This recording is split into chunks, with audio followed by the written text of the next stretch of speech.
Si vous aimez le mystère, le paranormal, et que vous souhaitez en savoir plus sur les recherches en cours, eh bien restez avec nous sur Fréquence Évasion et découvrons ensemble en compagnie de scientifiques et de témoins les phénomènes que l'on dit surnaturels. Patience, c'est dans une poignée de minutes sur Fréquence Évasion. Fréquence Évasion. Fréquence Évasion. Dans quelques instants, la clé du mystère sur Fréquence Évasion, nous allons parler d'OVNI et d'enquête avec Geneviève Van Kelef qui a 45 ans de recherche. On la retrouve dans quelques secondes, à tout de suite. Vous écoutez Fréquence Évasion, Midi-Pyrénées, Languedoc-Roussillon, Provence, Côte d'Azur. Fréquence Évasion vous donne la possibilité de dialoguer sur l'un des 3 forums. Paranormal, région et musique. Venez dialoguer sur les forums Fréquence Évasion. Cliquez sur Forum. Bon surf sur le site de Fréquence Évasion, www.fréquenceévasion.com.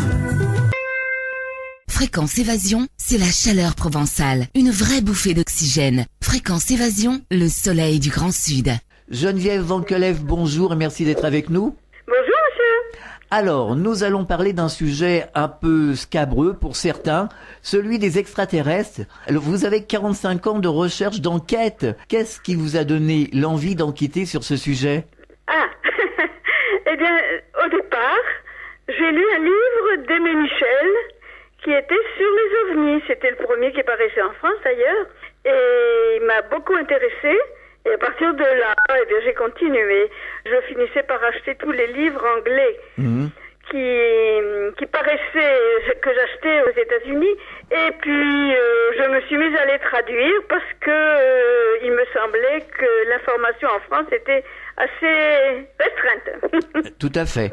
Alors, comment avez-vous mené votre enquête? Eh bien, ce ne sont pas vraiment des enquêtes. Non. Puisque ma mission, si vous voulez, mon travail, ça a été de traduire pour les Français des livres qu'on ne connaissait pas en France. D'accord, oui. Évidemment, tout ce qui, à moi, me paraissait intéressant.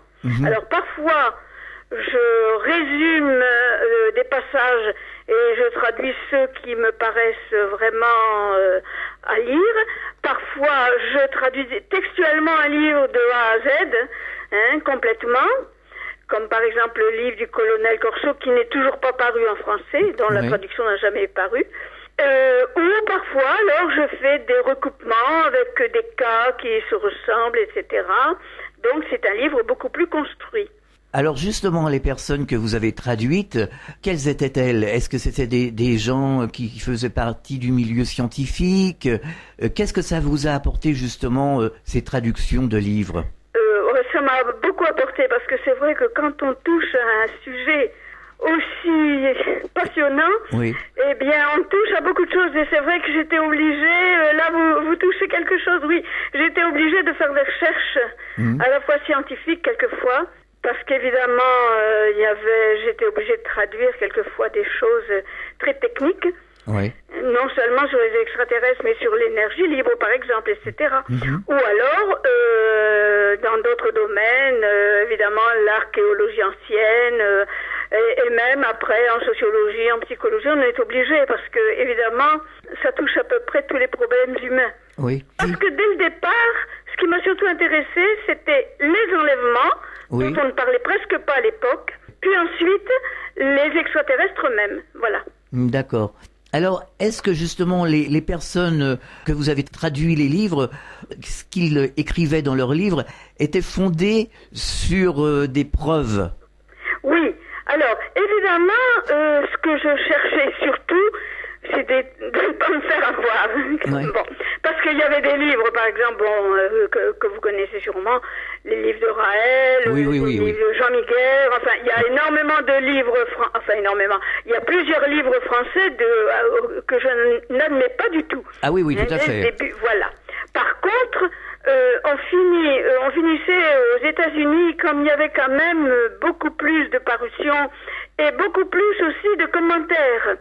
On finit par se faire une idée de la personne. Bon, on peut encore bien sûr, se tromper, c'est évident. Mais enfin, j'ai toujours cherché quand même à avoir les témoignages les plus crédibles, et les personnages aussi, les plus crédibles possibles. Et donc, j'ai vraiment privilégié des livres qui sortaient soit de scientifiques eux-mêmes, soit de personnages, de personnes qui faisaient partie des services secrets et qui parlaient malgré tout. Alors justement, les personnes scientifiques et les personnes qui faisaient partie des services secrets, que vous ont-ils dit et apporté? Alors là, c'est tellement vaste et complexe que je ne sais pas si je pourrais vous répondre en une seule... Commençons par le début. Bon, il y a par exemple... oui, allons-y au point de vue chronologique, parce que où j'ai d'abord été très interpellée, ça a été par l'histoire de Montauk. Je ne sais pas si ça vous dit quelque chose. Non, alors expliquez-nous. Alors, c'est l'histoire de l'expérience de Philadelphie, qui d'ailleurs n'est pas encore traduite. Il y a eu 5 livres exactement sur Montauk. Ouais. Il n'y en a aucun qui a été traduit en français. Alors moi, j'en ai traduit intégralement 2, je crois, et puis d'autres où j'ai repris des informations. Hein, et là, ce sont des scientifiques qui parlent, parce qu'à Montauk, c'était des scientifiques qui travaillaient. Hein, et alors là, c'était sur le voyage dans le temps, qui a donné par la suite l'appareillage Looking Glass, qu'on appelle Looking Glass, c'est-à-dire un espèce d'appareil qui voyait le futur. Hein. Il y a eu les portes des étoiles, c'est-à-dire on a fabriqué des entrées sur des mondes extérieurs. Enfin, il y a énormément... Alors là, ce sont tous des scientifiques qui ont présenté les choses. Il y a par exemple ceux qui ont donc travaillé à Montauk, il y en a eu plusieurs. Il y a Edward Cameron, il y a Al Bielek, il y a Preston Nichols et d'autres qui vraiment ont quand même raconté ce qui s'était passé. Oui, alors justement, qu'est-ce qui s'était passé? Ce qui s'était passé, c'est que en 1944, donc, il y a eu un vaisseau qui était dans le port de Philadelphie, hein, c'est l'expérience de Philadelphie, un vaisseau qui était dans le port de Philadelphie et qu'on a matraqué par 3 autres bâtiments qui étaient tout autour, disposés tout autour, qu'on a matraqué d'ondes électromagnétiques pour le faire disparaître. Oui. Hein, on avait découvert ça et ça a été une expérience. Alors, la première expérience a été faite sur le bateau lui-même, vide. Mais ensuite, on a fait les expériences avec le bateau et son équipage. Et alors, il y a eu des choses extraordinaires, c'est-à-dire que ils ont retrouvé le bateau avec à l'intérieur les personnes qui étaient fondues dans le matériel du bateau. C'est-à-dire dans les cloisons, ça a été atroce. On a retrouvé quelques-uns qui étaient quand même vivants, parce que ces 2-là, ce sont 2 frères, et c'était 2 scientifiques qui ont sauté dans l'eau. Ils ont sauté dans l'eau, et ils se sont retrouvés 20 ans plus tard, parce que 20 ans plus tard, on avait fait énormément de progrès dans le voyage à travers l'espace et à travers le temps. Alors ça, c'est quelque chose d'énorme. Bon, tout ça, c'est raconté, c'est disséqué, c'est compris, etc. Voilà. Que disent les scientifiques et les personnes qui font partie des services secrets, concrètement sur les extraterrestres? Les scientifiques officiels n'en parlent pas, puisque d'après eux, vous le savez, hein, la position officielle, c'est un consensus et on n'en parle pas. Par contre, il y a vraiment énormément de scientifiques qui ont travaillé dans ce domaine et qui ont été en contact avec des extraterrestres, parce qu'il y a eu des traités qui ont été faits avec plusieurs types d'extraterrestres, dont on connaît les dates, dont on connaît presque, il y en a un dont on a la copie du compte-rendu, mais enfin, tout ça, ça fait partie des choses secrètes que l'on cache, puisque, évidemment, on ne veut pas que on ne voulait pas que d'autres pays aient ces mêmes technologies qu'ils avaient acquises à leur contact.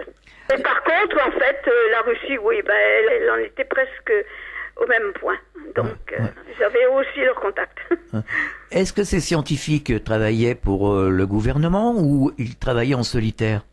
Eh bien, vous savez qu'à partir de 1954 a été créé une sorte de gouvernement secret, enfin,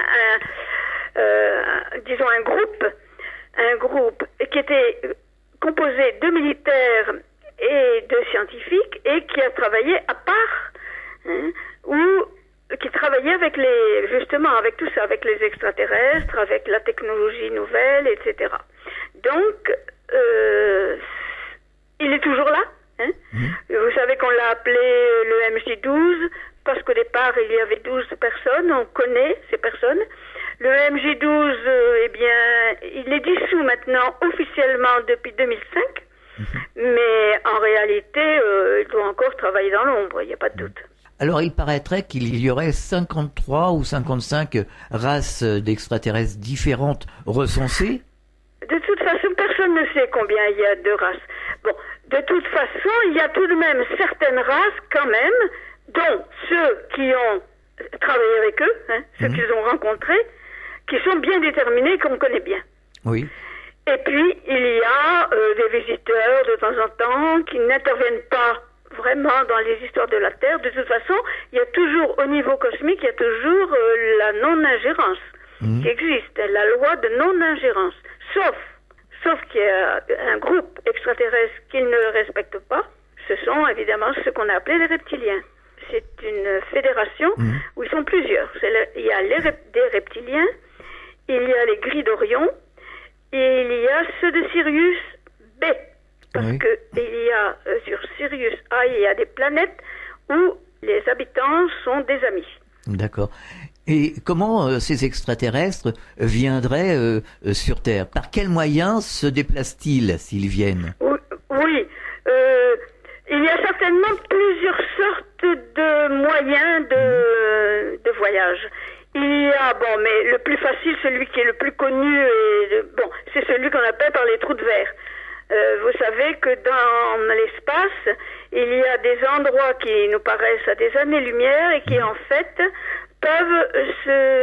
comme l'espace est courbe, peuvent se trouver pas très loin les uns des autres. Donc voilà, il y a après le voyage, ce qu'on appelle le voyage dans le temps et l'espace, parce que c'est pareil. Hein. Quand on est dans le tunnel spatio-temporel, eh bien on voyage aussi bien dans le temps que dans l'espace. Donc il y a aussi ce moyen-là.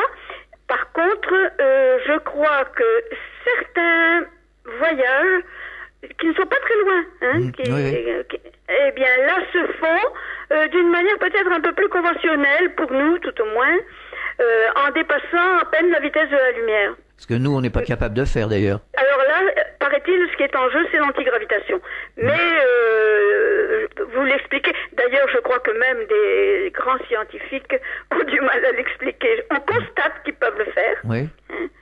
Mais je crois que, voilà, parce qu'ils ont su répliquer des soucoupes volantes complètement, aussi bien dans la forme même que dans les matériaux, mais en réalité, il ne semble pas qu'ils puissent aller vraiment très loin avec. Ils peuvent se promener dans le système solaire, mais pas plus.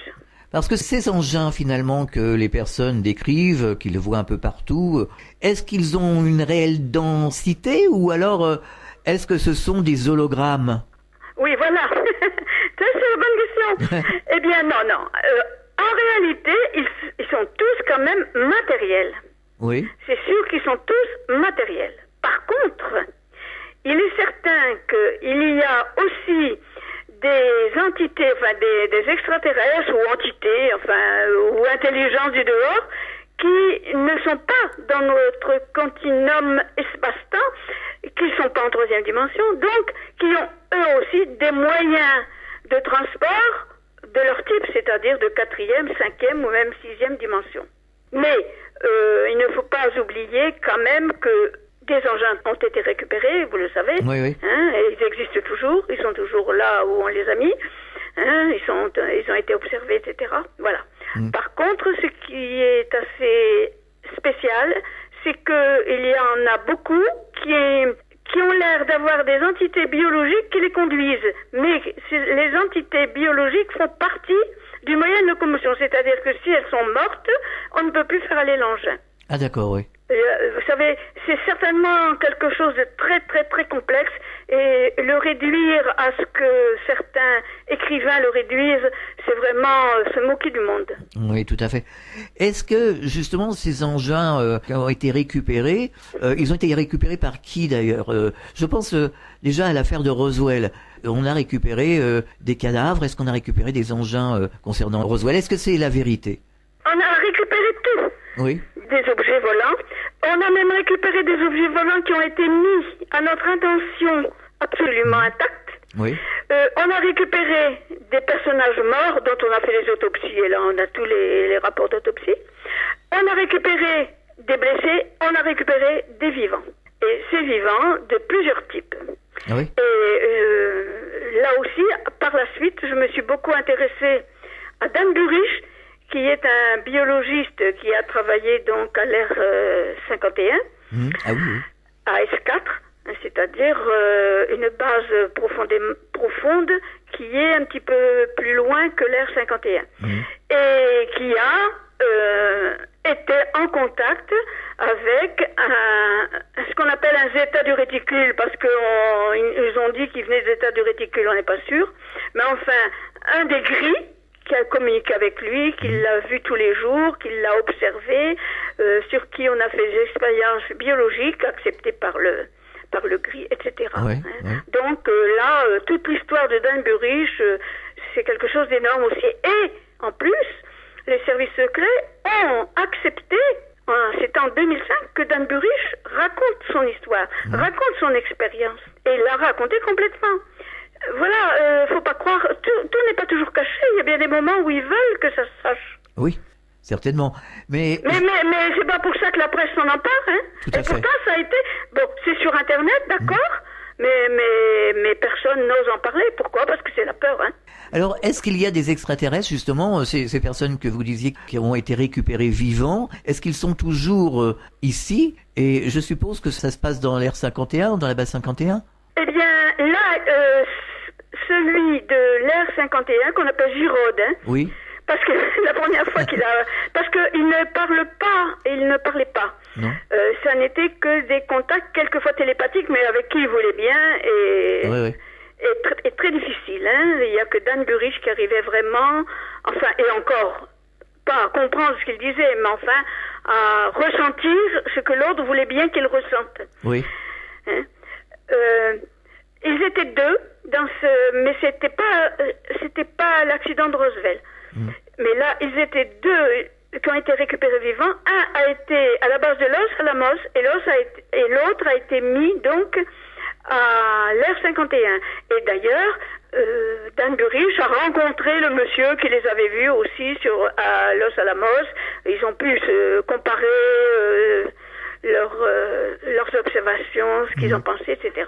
De toute façon, il n'y en a plus en ce moment. Deux gens récupérés dans des accidents. D'accord. Est-ce qu'ils sont comme nous? Est-ce qu'ils fonctionnent de la même façon que nous? Je parle du corps matériel, du corps physique. Eh bien, il y a des gens en troisième dimension aussi qui viennent. Oui. Hein, soit qu'ils accompagnent, parce que là aussi, c'est pas toujours une seule race qui est dans un engin. Mais de toute façon, les soucoupes volantes, ce ne sont que des navettes. Hein. Il y a toujours les vaisseaux mers, qui sont des biosphères d'ailleurs, où ils peuvent vivre. Hein. Il y en a qui n'ont jamais vécu sur des vraies planètes et qui ont toujours vécu sur des biosphères. Mais enfin, quand je vous disais, ils ont quelquefois des visiteurs avec eux, hein, d'autres, voilà. Oui. Vous vous doutez qu'ils ne viennent pas que sur la Terre. S'ils savent voyager dans l'espace, ils vont un peu partout. C'est sûr. Ils ont des colonies ailleurs aussi, certainement, ça dépend. Hein. Bon, mais il y a aussi des êtres qui sont d'une dimension supérieure, c'est-à-dire en 4e, 5e. Alors là, ils ont des capacités tout à fait différentes des nôtres. Hein. Par exemple, en 4e dimension ou 5e dimension même, on peut avoir, on a normalement la téléportation, la télépathie innée, hein, et quand on peut faire transporter des objets, si on peut dire. Télékinésie. Il y a un autre mot, hein, mais enfin bon. Oui. Là aussi, en 4e dimension, on ne meurt pas. Ouais. On peut changer de corps si on veut, on peut mourir si on veut. Oui. Mais on peut vivre très longtemps avec le même corps puisqu'il n'y a pas de maladie. Oui. Il n'y a pas de déchéance. Oui. Hein. Donc, d'ailleurs, ils ont déjà pris des terriens qui ont été ramenés au bout de 30 ans et qui paraissaient le même âge que quand ils étaient partis. Enfin, vous voyez, il s'est passé tellement de choses. Alors, qu'est-ce que c'est qu'une biosphère? Une biosphère, eh bien, en fait, c'est une planète artificielle qui est bien aussi grande qu'une planète, hein, il paraît qu'il y en a en ce moment dans notre système solaire qui sont aussi grandes que Jupiter. Ah oui, Oui. Alors elles sont pas visibles parce qu'ils savent la rendre invisible. Oui. Hein, à nos yeux, mais quand même, on va bientôt, paraît-il qu'on va bientôt les voir, on va voir si c'est vrai. Oui. Mais alors, il y a des montagnes, il y a des collines, il y a des... Voilà, hein, il y a des habitations, bien sûr, il y a un petit peu de tout, oui. C'est-à-dire, c'est autonome, la vie peut s'y... s'installer. Voilà. Oui. Mais comment ont-ils fait pour construire une telle chose? Parce que ça paraît inconcevable. Parce qu'ils ont des technologies qui sont très en avance sur les nôtres. Oui. Hein, s'ils ont 10 000 ans en avance, évidemment, tout est possible oui, à nos yeux. Oui, bien sûr. Oui, tout est possible à nos yeux. Bon, je crois qu'on peut pas, en termes humains, on peut peut-être même pas l'imaginer. Oui, nous, on est encore au Moyen-Âge, quoi. Oui, peut-être. On marque une pause, on revient dans quelques instants. Radio Fréquence Évasion, le son de la Côte d'Azur. Venez découvrir la cuisine et les recettes du Grand Sud. De la Corse à la Provence, du Languedoc au pays toulousain, toutes les recettes du terroir vous sont proposées sur le site de Fréquence Évasion. Cliquez sur Programme et Cuisine. Bon appétit avec Fréquence Évasion. www.fréquenceévasion.com. Prenez de l'altitude avec Fréquence Évasion. Nous sommes toujours en compagnie de Geneviève Vankelef dans La Clé du Mystère. Nous parlons d'enquête sur les ovnis et les extraterrestres. Alors on dit que la Terre va passer en 4e, voire après en 5e dimension. Qu'est-ce que vous en pensez? Est-ce que vous avez des informations de déclaration? Oui. Oui, j'ai des informations, mais comme tout le monde, j'attends. Je ne sais pas du tout si c'est vrai, si c'est pas vrai. Ben voilà. Enfin, c'est vrai que depuis au moins 10, même quelquefois 15 ans, il y a eu des extraterrestres, parce que certains ont communiqué, il y a des extraterrestres qui parlent très bien toutes les langues de la Terre, hein. Oui. Au moins toutes les langues principales. Pourquoi? Parce qu'ils ont emprunté un corps de 3e dimension, même s'ils sont plus avancés. Bon. Donc depuis un bon moment, il y a pas mal d'extraterrestres qui nous ont parlé. Oui. Bon. Il y avait aussi des médiums, qui l'imaginaient. Oui. Etc.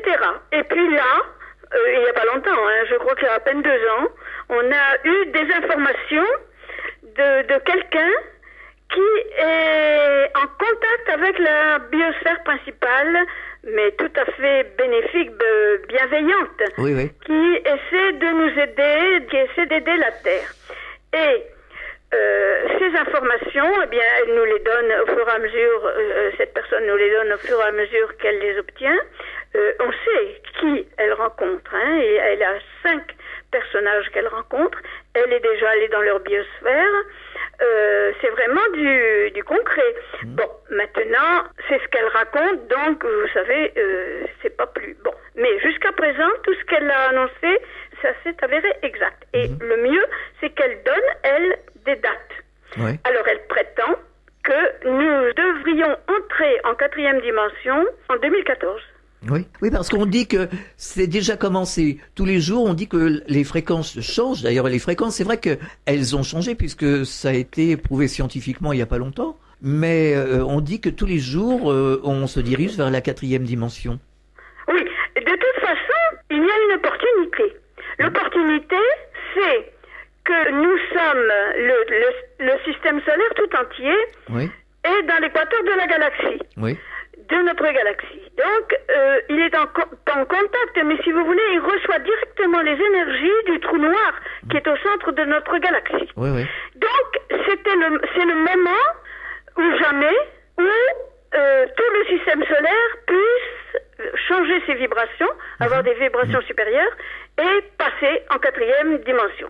Tout le système solaire. Et sur la Terre, tout va passer en 4e dimension. C'est pas seulement le phénomène d'ascension des hommes, etc. Non. Ce sont tout, que ce soit au niveau minéral, au niveau végétal, au niveau animal, tout va se transformer. Oui, c'est logique.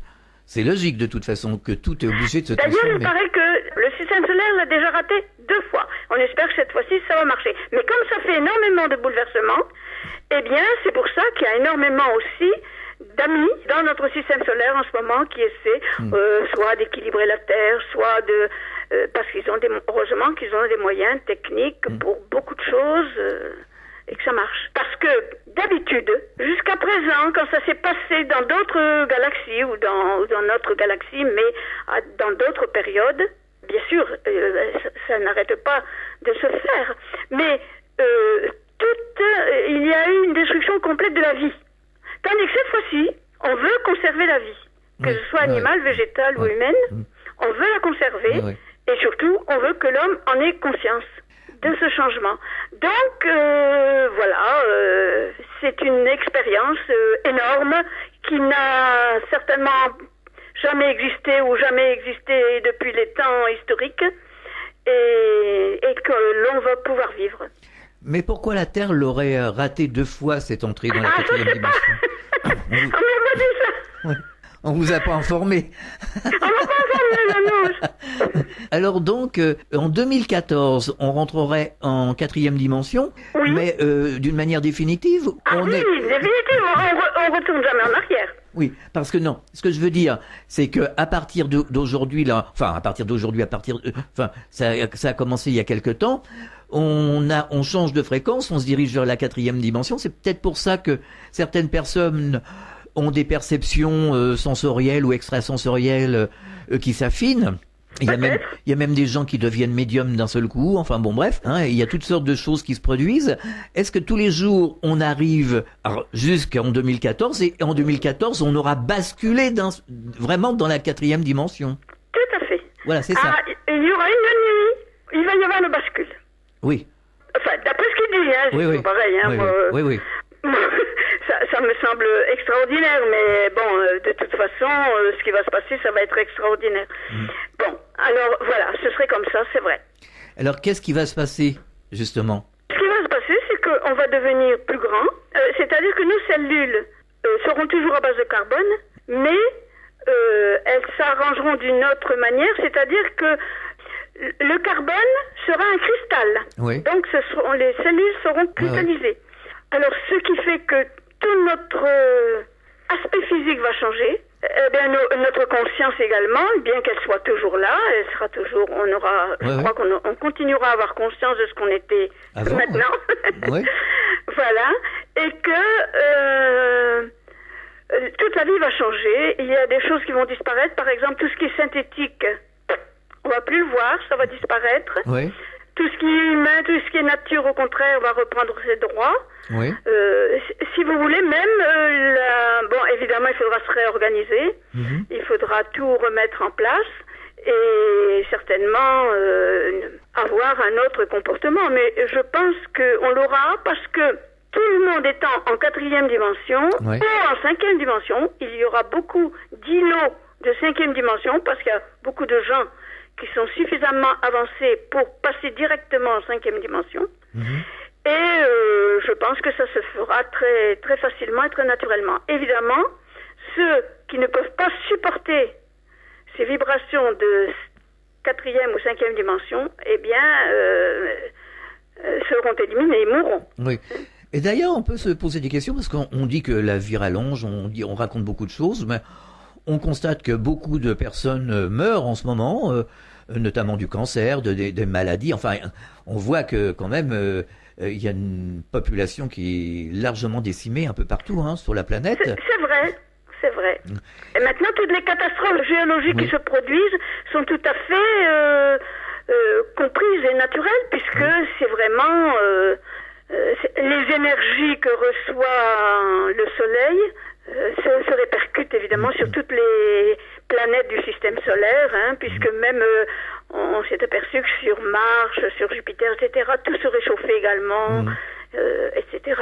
Toutes les planètes se transforment. Certaines personnes disent qu'il faut être clean, entre guillemets, pour justement appréhender la 4e dimension, voire la 5e. Donc il faut essayer de manger correctement, de tendre vers le végétarisme. Mais vous savez, quand on aura notre corps de 4e dimension, on mangera presque plus. Il n'y aura que les enfants, parce qu'il y aura quand même encore des enfants. Oui.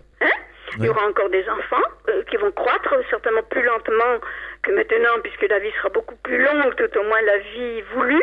Donc, on mangera beaucoup moins. Donc, on aura beaucoup moins de besoins alimentaires.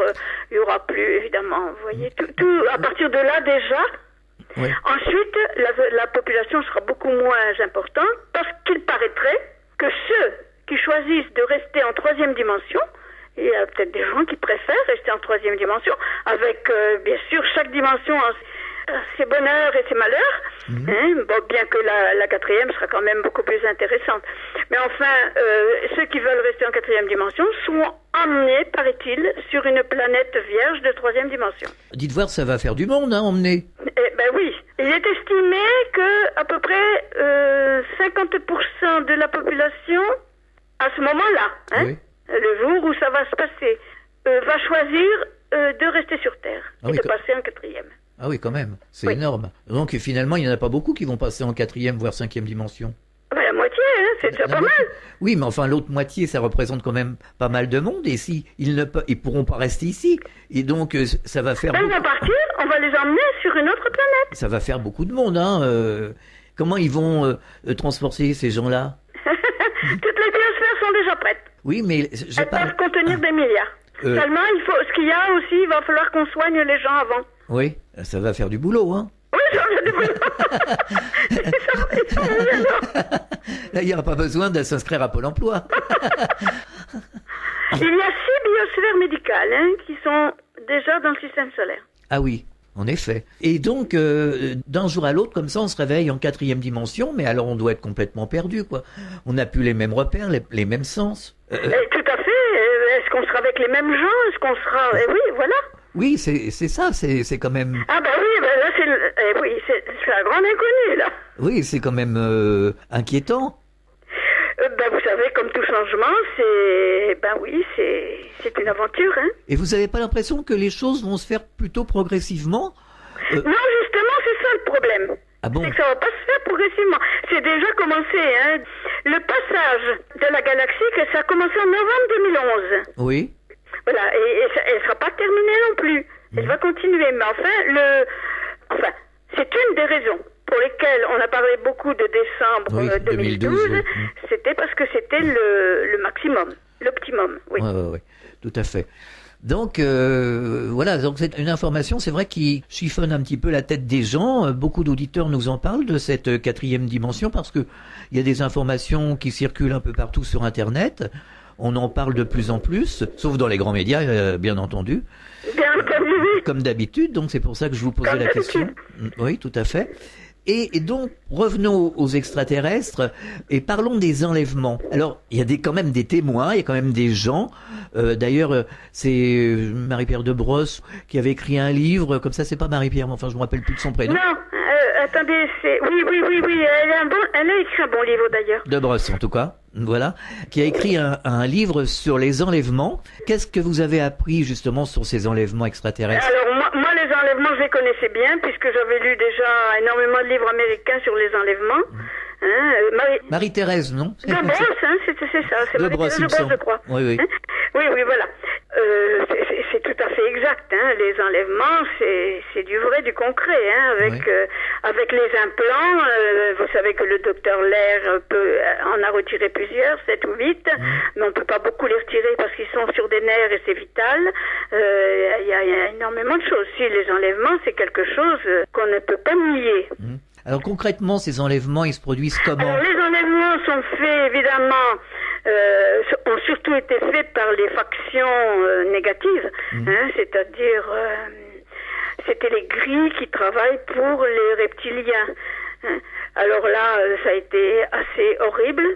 Mais il y a aussi quelquefois des enlèvements qui sont faits par ceux qu'on appelle les bons et qui ne servent qu'à éduquer, ou d'ailleurs ils sont faits aussi sur des enfants qui ne servent qu'à éduquer la personne, l'aider, la préparer à une sorte de mission par la suite, etc.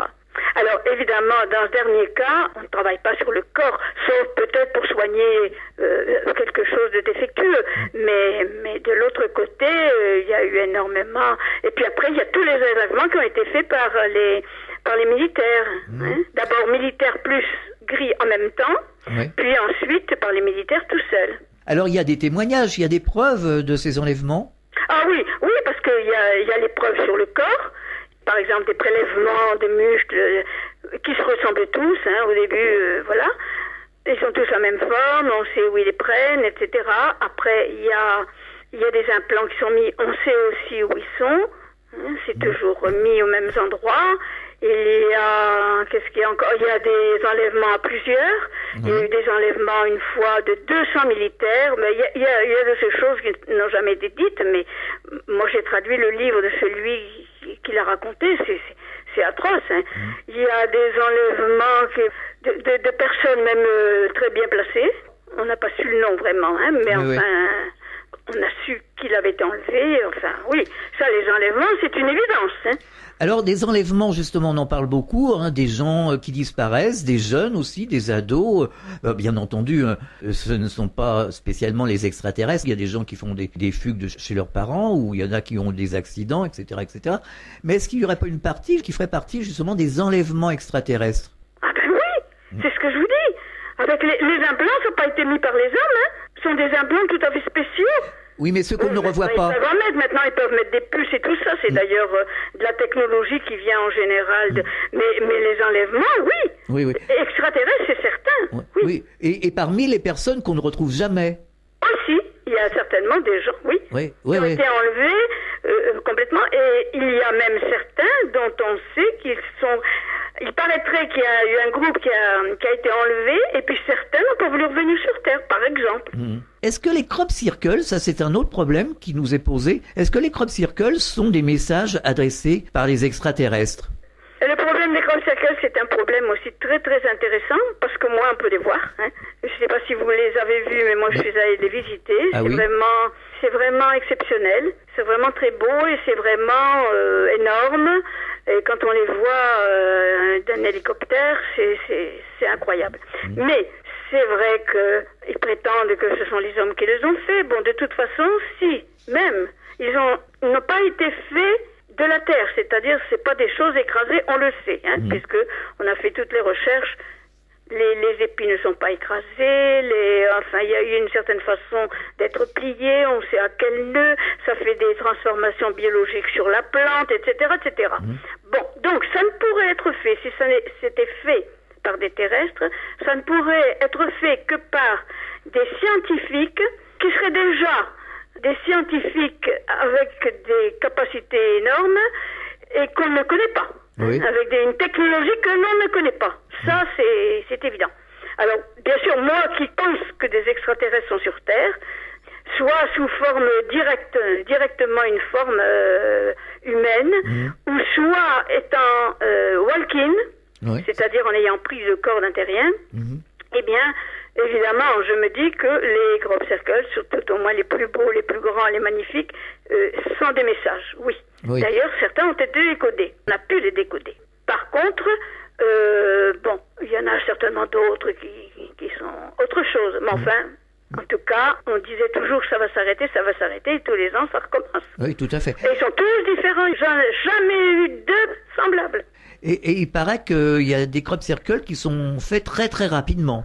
Absolument. Moi, je connais quelqu'un, monsieur, qui était allé les visiter et ils étaient en train, avec un groupe, il y avait même la télévision anglaise qui faisait un petit reportage à ce moment-là et le groupe de télévision était avec eux. Ils étaient en train d'observer un crop qui avait été fait quelques jours auparavant. Tout d'un coup, ils ont entendu comme une espèce de suintement derrière eux. Ils se sont retournés et dans le champ à côté, le crop circle était fait. Et dans ce champ, on l'avait photographié, la télévision, comme elle avait photographié tous les environs, avait photographié ce champ vide. Et là, il est arrivé et témoigné devant tout le monde. Alors, après ça, que voulez-vous allons raconter n'importe quoi. Et paraît-il aussi que on a vu des boules lumineuses au-dessus de ces crop circles. C'est arrivé, mais c'est pas toujours. Hein, c'est pas une constante. On marque une pause, on revient dans quelques instants. De Menton à Toulouse, Radio Fréquence Évasion, le soleil du Grand Sud. La météo en France, dans notre Grand Sud. Quel temps fait-il en Midi-Pyrénées, Languedoc-Roussillon et Provence-Alpes-Côte d'Azur? Pour le savoir, cliquez sur Météo. Chaque jour, Fréquence Évasion vous offre la météo grâce à Météo France. Partout, Dans le Grand Sud, Fréquence Évasion. Nous sommes toujours en compagnie de Geneviève Vankelef. Dans la clé du mystère, nous parlons d'enquêtes sur les ovnis et les extraterrestres. Alors, parmi vos enquêtes et vos traductions, plus exactement, est-ce que vous avez traduit des livres qui lèvent le secret des pyramides? Bon, sur les pyramides, il y a tellement de livres écrits, j'en ai lu pas mal, mais moi non, je peux pas vous dire que je connais le secret des pyramides, non.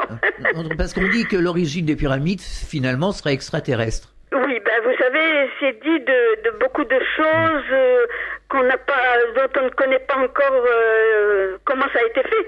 Oui. Tout au moins, avec ce qu'on présume. Bon, mais je pense qu'il y a deux choses. Il y a certainement des civilisations qui ont fleuri avant la nôtre. Ça, je pense que oui. Et d'autre part, puisque les extraterrestres viennent depuis des milliers d'années, ça peut avoir été fait par eux, oui. Alors, une dernière question. Vous me parliez des extraterrestres tout à l'heure qui empruntaient un corps physique, terrien, humain. Comment peuvent-ils faire pour s'emparer d'un corps?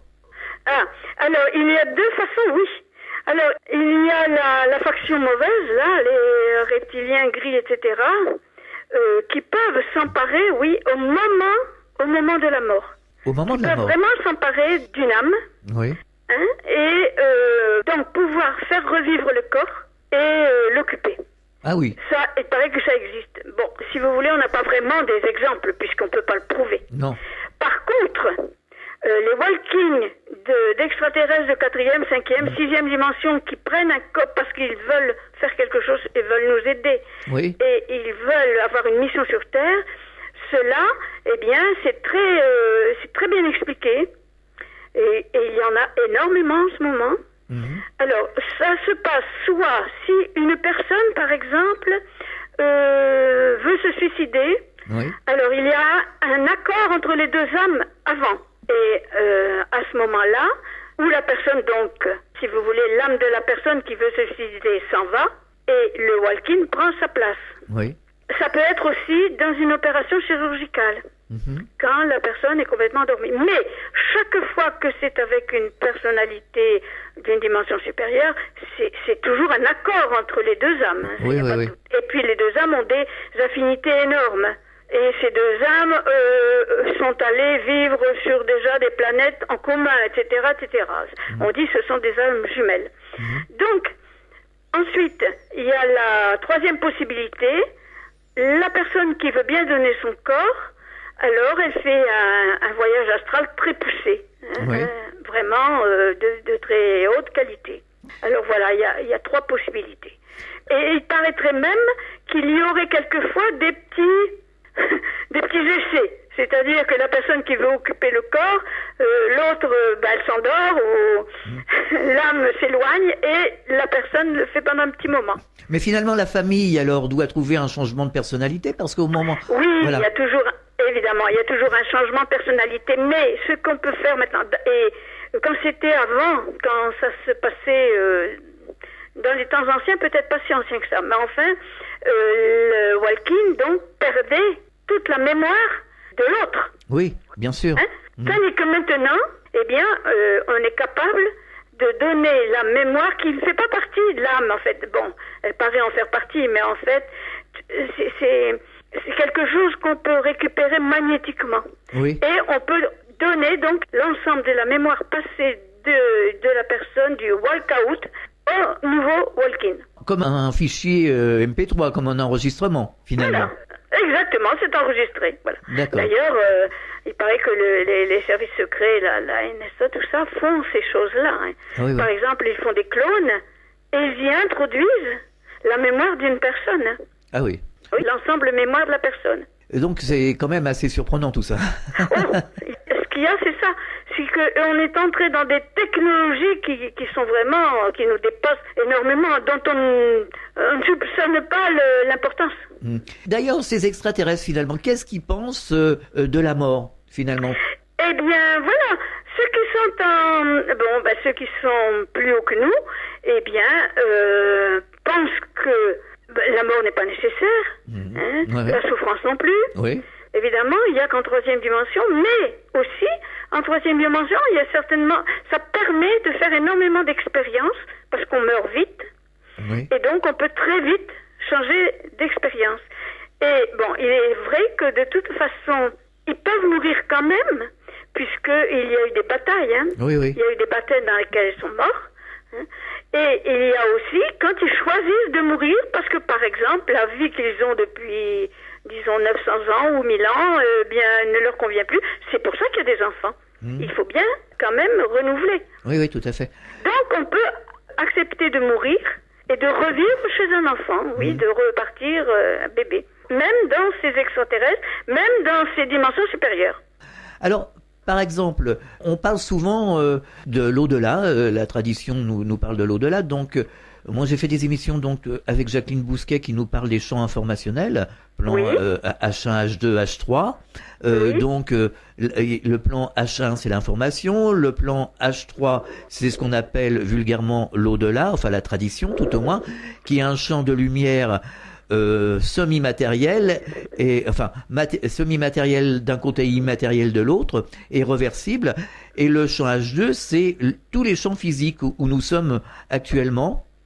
Donc quand on décède, quand on meurt, on part dans ce plan, ce champ H3 qu'on appelle donc l'au-delà. Quelle différence il y a entre ce champ où se trouvent justement les décédés et ces dimensions de planètes, 4e, 5e dimension? Finalement, est-ce qu'on ne s'approche pas de ce plan? Si, je pense que c'est la même chose, seulement... à des degrés différents. Oui. Et puis, je crois qu'en réalité, personne n'a fait l'expérience de la mort et s'en est rappelé. Vraiment. Parce qu'on a pu approcher de la mort, on a pu revenir, etc. Oui, oui, d'accord. Mais vraiment, être complètement parti et être venu, vous savez, même le souvenir de vie antérieure, oui, on a beaucoup en nous. Et je crois que c'est vrai, on peut avoir des flashs, etc. Mais en réalité, nous sommes tous en 3e dimension et nous sommes limités. Oui, mais attendez, au niveau des morts, d'ailleurs le docteur Jean-Jacques Charbonnier les appelle maintenant les morts provisoires, on a quand même des preuves. On a le cas de Pamela Reynolds, qui, lui, les médecins, il m'a dit, elle était morte de chez mortes, quoi. Hein. Pendant 1 heure, il n'y avait plus de circulation sanguine, le cerveau avait été vidé de son sang, le cœur avait été arrêté, enfin, il n'y avait plus rien. Elle a quand même rapporté des preuves, hein. Elle se souvient de tout. Oui, mais jusqu'où elle est allée, parce qu'elle pouvait revenir. Jusqu'où est-elle allée?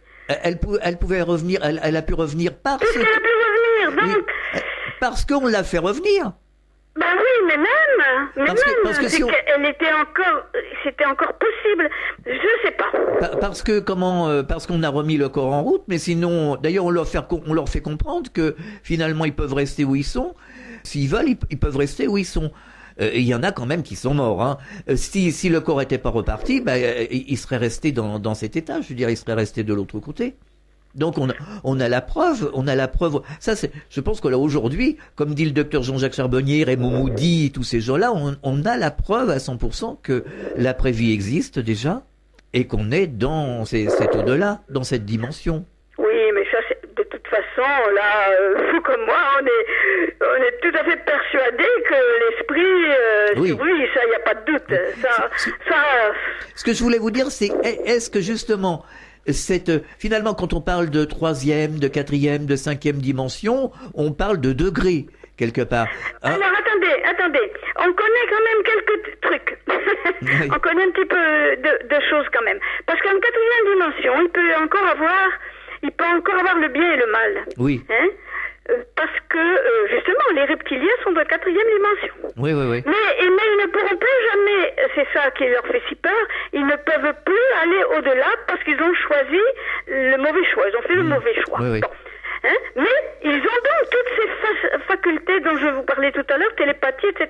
C'est bien pour ça qu'ils sont si dangereux pour les humains. Par contre, à partir de la 5e dimension, on n'a presque pas de facultés différentes. C'est la même chose. Oui. Mais là, c'est qu'on a choisi la voie, la bonne voie. La bonne voie, oui. Bon, hein? Alors, après, en 6e dimension, on a encore un corps, mais encore beaucoup plus éthéré. Et on peut encore descendre et prendre des corps d'accord, de 5e ou de 3e, oui, ou de 4e dimension, si on veut, si on veut encore faire certaines expériences. D'accord. Mais après, il paraît qu'à partir de la 7e, qui est la voie royale, alors là, on est vraiment unis donc à l'esprit universel, si on peut dire à Dieu, oui, que le nomme n'importe comment. Et là, on n'a plus d'individualité. Alors là, mais on fonctionne tous ensemble. Enfin, vous voyez. Oui, mais alors, si on n'a plus d'individualité, alors on sait plus qui on est. Eh bien, on est un tout, on est encore plus puissant, on ne se sépare plus les uns des autres. Oui, oui, mais on n'a plus d'individualité, c'est tout, oui. Oui, mais alors... Mais c'est difficile pour nous de le concevoir, parce que pour nous, l'individualité, c'est une chose très, très importante, mais de toute façon, petit à petit, on va la perdre. Hein. Ouais. Non, mais l'individualité, il faut quand même qu'on ait une conscience, parce que si... La conscience, ah oui, on a une conscience, ah oui, alors là, on a une conscience multipliée, oui, mais sûr. je veux dire une conscience individuelle, c'est ça, je veux dire... Ah, on n'aura plus de conscience individuelle, non. Mais parce que c'est l'individualité qui fait prendre conscience de l'autre. Si on est tous ensemble et qu'on n'a pas sa propre conscience, comment peut-on prendre conscience de ce qui est en face de nous? On n'a plus besoin. Comment? On a déjà passé toutes les étapes. Oui. On a dépassé certainement. Bon, évidemment, pour nous, c'est difficile à concevoir, c'est vrai. Oui, c'est sûr. Et finalement, ce que je voulais vous dire, c'est finalement quand on est en 3e dimension, qu'on meurt, on passe donc dans ce plan de lumière, finalement, est-ce que la 4e, la 5e, la 6e dimension, finalement, ne se fondent pas dans ce champ de lumière? C'est ça que je voulais vous dire. On ne se rejoint pas, si tout ne se rejoint pas. Mais si. C'est ça, c'est la même chose. Par exemple, ce qu'on appelle l'amour universel, on est incapable de le concevoir en 3e dimension. On ne peut pas. Oui. On ne peut concevoir que l'amour entre l'un avec l'autre, avec un groupe, avec... Bon, mais à partir du moment où on commence à être en télépathie avec tout le monde, à se sentir vraiment en union avec les autres déjà en 4e dimension, eh bien déjà, c'est en 4e dimension qu'on peut parler vraiment de l'amour universel, voilà. Tout à fait. Il y a beaucoup de choses dans le vocabulaire qu'on n'arrive pas vraiment à définir, ou tout ça parce que, eh bien, c'est pas possible. On est en 3e dimension, on est limité, puis c'est tout. Oui. Alors, on peut bien avoir une petite idée que ça pourrait être autrement, mais en réalité, on n'a pas trouvé le vocabulaire pour ça. Hein? Et les personnes qui voyagent dans l'astral, finalement, ils s'échappent de la 3e dimension pour aller dans ces dimensions, quelque part. C'est vrai que dans certains rêves, on peut aller dans ces dimensions, oui. Tout au moins dans la 4e. Oui, tout au moins dans la 4e, oui. Tout au moins dans la 4e. Peut-être même dans la 5e, je ne sais pas, mais tout au moins dans la 4e. Seulement, comme vous savez, l'astral, c'est tellement trompeur. Oui. Comme on peut vraiment, il y a vraiment des gens qui, en une sorte de voyage qu'ils appellent astral, sont allés sur une autre planète et c'était vraiment ça. Oui. Mais en réalité, c'est difficile. Par contre, nous savons que les humains, nous sommes multidimensionnels. Ça veut dire que nous irons jusqu'au bout, jusqu'à la 12e. Nous sommes destinés à aller jusqu'à la 12e. C'est quoi la 12e? Par exemple, que certains, même extraterrestres que l'on connaît, sont limités. Ils ne pourront pas aller parce qu'ils ont fait le mauvais choix, ou alors il faudra une refonte complète. Ils peuvent pas changer, ils peuvent plus changer. Mais qu'est-ce que c'est que la 12e dimension? Ah ben ça, je sais pas. Oui, non, parce que... C'est vraiment l'indicible, l'indescriptible. Je crois pas qu'on peut l'imaginer. Qu'on peut l'imaginer, non. Eh bien, on a fait un bon voyage avec vous, en tout cas. D'accord. Alors, on va redescendre dans la 3e dimension. Et puis, on verra l'année prochaine. Hein. On verra l'année prochaine, de toute façon. Et donc, peut-être rendez-vous dans la 4e ou dans la 5e dimension, hein, sait-on jamais. Peut-être, oui. Voilà. En principe, ça devrait être beaucoup plus homogène. Oui. Hein, il y a que dans la 3e où il y a vraiment un mélange de toutes sortes de... Et puis déjà en 4e, ce sera plus homogène. Et puis ensuite, on sera vraiment sur les mêmes longueurs d'onde, c'est le cas de Dieu. Oui, parce que ici, c'est un peu compliqué déjà, hein, vraiment. Est-ce que vous donnez des conférences? Est-ce qu'on peut vous retrouver sur Internet? Non, faut pas. Non, je donne plus de conférences. J'en ai donné, oui. Mais je n'en donne plus. Vous avez peut-être regardé mon site, non? Oui, alors justement, vous allez nous donner l'adresse du site. Il suffit de mettre Geneviève Vankelef. Oui. Et puis vous avez déjà mon site qui apparaît. Et là, voilà, il y a une petite biographie. Oui. Il y a la liste de mes livres avec chacun un petit commentaire. D'accord. Des vidéos, des informations, un forum? Non, il n'y a pas de vidéo. Non. C'est très simple. Est-ce que vous auriez un message adressé aux auditeurs? Je leur souhaite à tous d'abord de bien choisir, de choisir, parce que évidemment c'est notre moi supérieur qui choisit. Oui. Notre moi supérieur qui est déjà en 7e dimension. C'est lui qui choisit, c'est notre Dieu intérieur, c'est nous-mêmes. Tout à fait. Mais voilà, alors c'est lui qui va choisir, mais en réalité on peut très bien en avoir conscience, là aussi. On peut augmenter sa conscience et savoir où vraiment on désire aller. Et puis, qu'on se retrouve tous très bien, que ce soit en 3e, mais sur une bonne planète, toute propre, toute neuve, toute vierge, avec des technologies propres qu'on va donner, parce que on sait où elle est connue, cette planète. On en a bien besoin des technologies propres. Eh oui, et la nôtre, nous, on va la nettoyer si on reste ici. Dis-nous, parce que moi, j'ai vraiment l'intention de rester ici. Moi aussi, je reste ici. J'ai choisi donc, on va se retrouver, alors il n'y a pas de problème. On va se retrouver, voyez. Bon, maintenant, peut-être que je me trompe, j'en sais rien, mais j'en suis peut-être pas digne, mais enfin bon, je l'espère quand même, et puis voilà. Et qu'on se retrouve tous en parfaite harmonie dans ce nouveau monde. Oui, il est grand temps. Il est grand temps, oui. Geneviève Vankelef, merci d'avoir participé à cette émission, à la clé du mystère. Bonne chance, et puis on se donne rendez-vous dans la 4e dimension. Merci, au revoir. Et merci de m'avoir interrogé aussi. À bientôt, au revoir. Fréquence Évasion.